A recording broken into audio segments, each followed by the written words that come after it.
Vallavarayan's horse, having rested for so long, was now full of vigor. Within the span of a Najigai, a traditional unit of time, it reached the entrance of Kadambur Sambhuvarayar's palace. Senganan Sambhuvarayar was one of the prominent chieftains of the Chola country during that era. The entrance to his palace resembled the fortified gateway of a major city. The towering walls rising on either side of the entrance curved away, much like the ramparts of a fortress. The gateway was a scene of bustling festivity, teeming with elephants, horses, and bulls, with men tethering and tending to these beasts, with others feeding them and watering them, and with still others holding aloft torches to cast light upon the scene, or replenishing the oil in those very torches. Observing all this, a flicker of hesitation and apprehension arose in Vallavarayan's heart. Some grand event is clearly taking place here, he thought, and to think I arrived at this very moment. Yet, alongside this apprehension, a keen curiosity surged within him, an eagerness to witness and discover exactly what event was unfolding. The massive gates of the fortress stood open. However, guarding the open portal were several warriors, each brandishing a spear. With their formidable appearance, they looked every bit like the messengers of Yama, the god of death.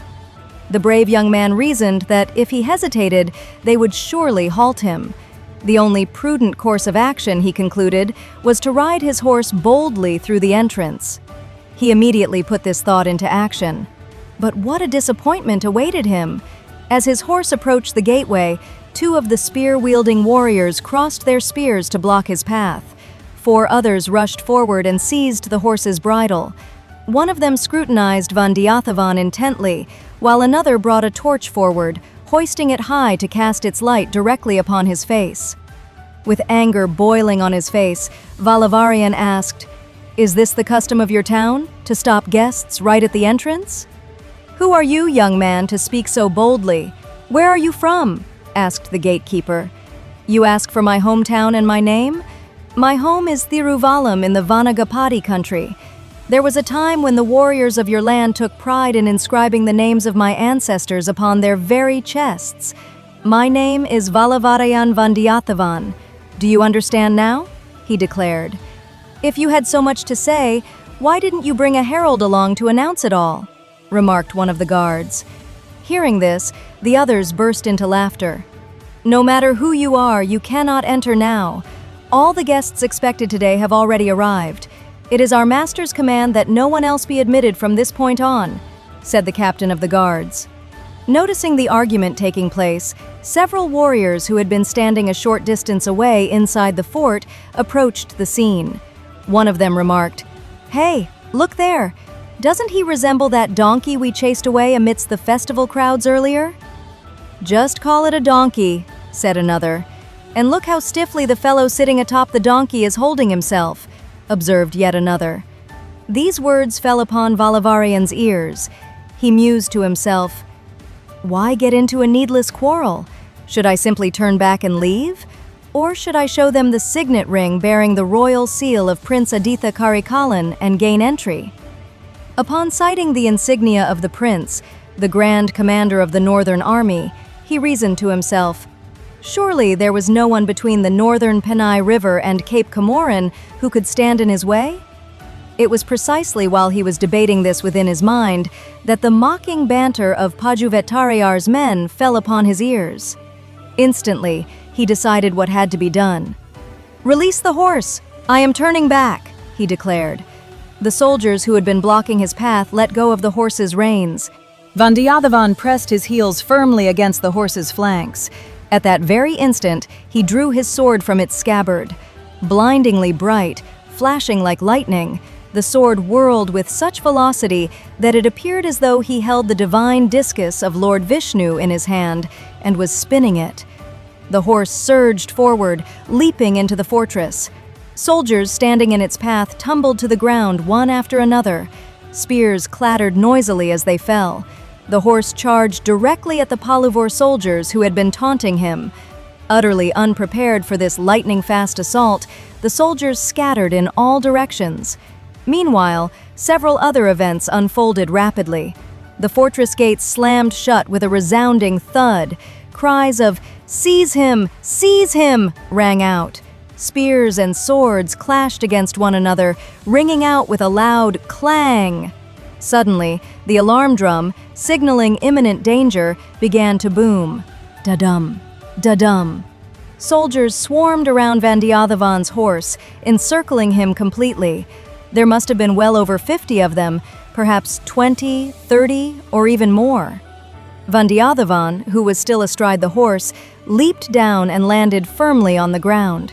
Spinning the sword in his hand, he shouted, "Kadambur, Kadambur, your men are trying to kill me." Hearing this, the soldiers surrounding him were startled.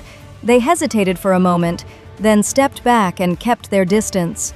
At that moment, a voice, resounding like a peal of thunder, rang out from the upper balcony of the palace. "What is all that commotion down there? Stop it at once!" Standing at the source of that voice were 7 or 8 figures, looking down and observing the events unfolding below. "Master, someone has breached the guard and intruded. He is shouting aloud, invoking the name of the young master," called out a man standing below. "Kadambur, go and see what all this commotion is about," thus commanded that same thunderous voice from the upper balcony. Vandiyathevan surmised that the owner of that voice must be none other than Senganan Sambuvarayar.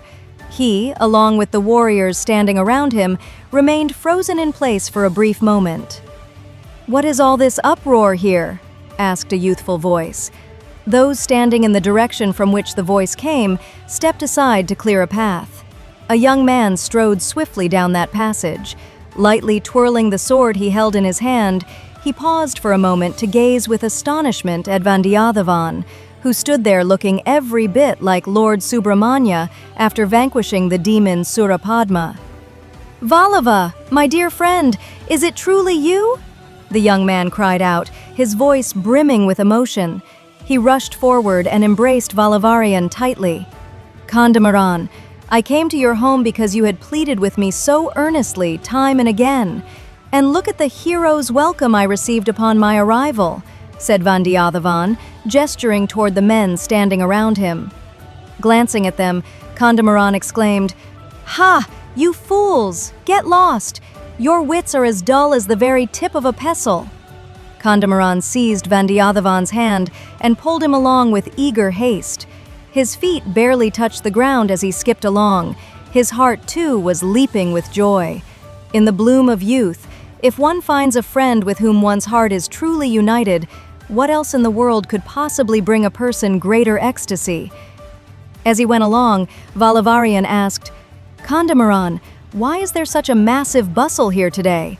What is the reason for all this heavy security?" "I will tell you in detail later what makes today such a special occasion here.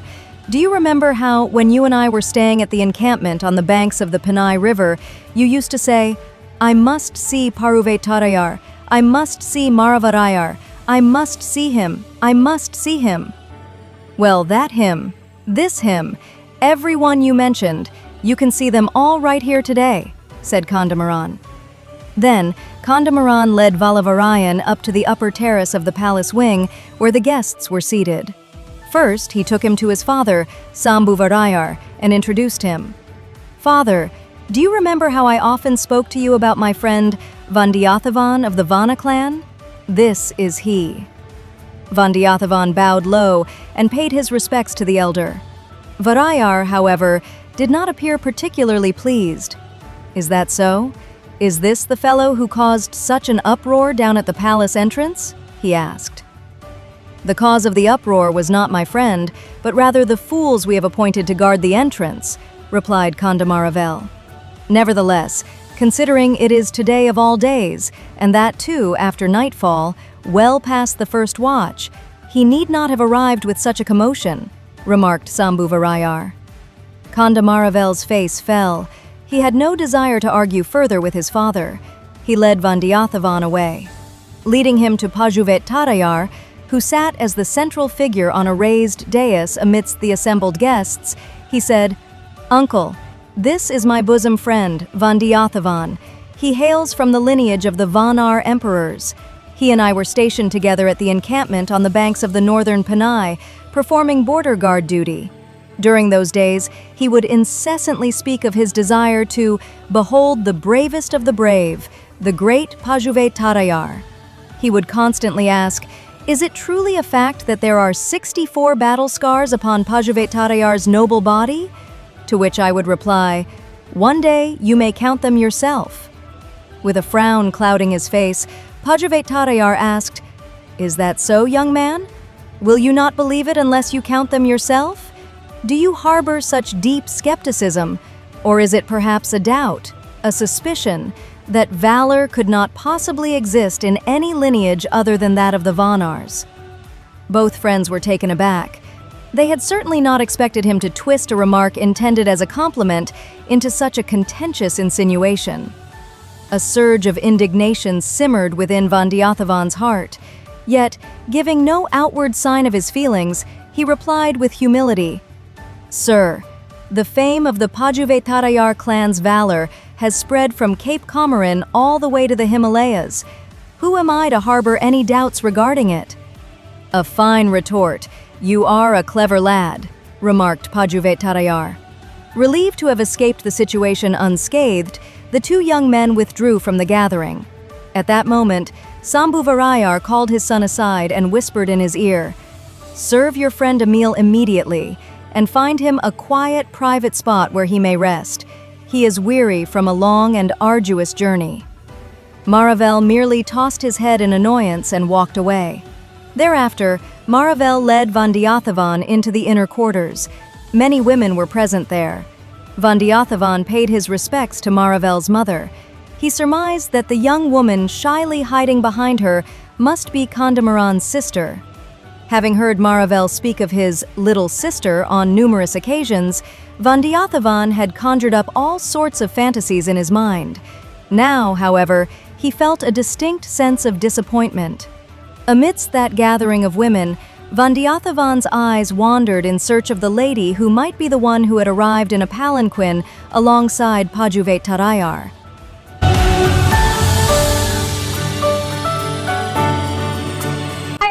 If you enjoyed this episode, please like and share this video. Drop your thoughts in the comments below and don't forget to subscribe for the next chapter of Ponniyin Selvan.